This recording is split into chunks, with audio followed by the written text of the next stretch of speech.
more than 2 years. The military has told families who can't escape to raise white flags so government troops know where to find them. Now, I want to bring in CNN's Ben Wiedemann, who spent years covering the Middle East, especially Iraq. Ben, this city has been under ISIS control longer than any other in Iraq. Tell us about this offensive. What are you learning?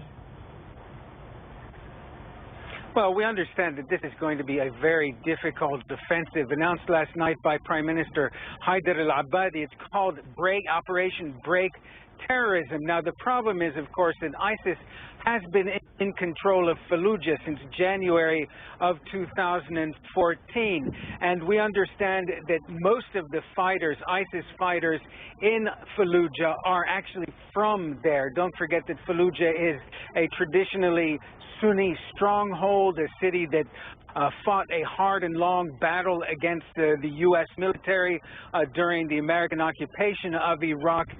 So this is really going to be a serious battle. Now, on the Iraqi government side, it's going to involve the Iraqi army, police forces, anti-terrorism units, and what's known as the Popular Mobilization Units. These are Shia-led, often Iranian-trained and supplied military forces, which in the past we've seen in places like Tikrit and Beji. They were really the force that took the lead as opposed to the Iraqi army.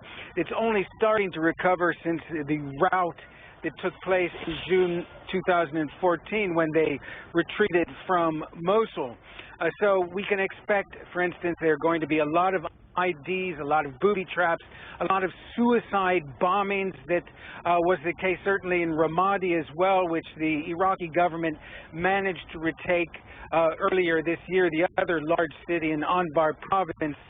But it's going to be a challenge, and of course you have, according to the U.S. military, anywhere between 60 and 90,000 civilians still left in the city, and unfortunately it's going to be the case that civilian casualties are going to be inevitable given the scale of fighting we can expect in Falluja. Linda?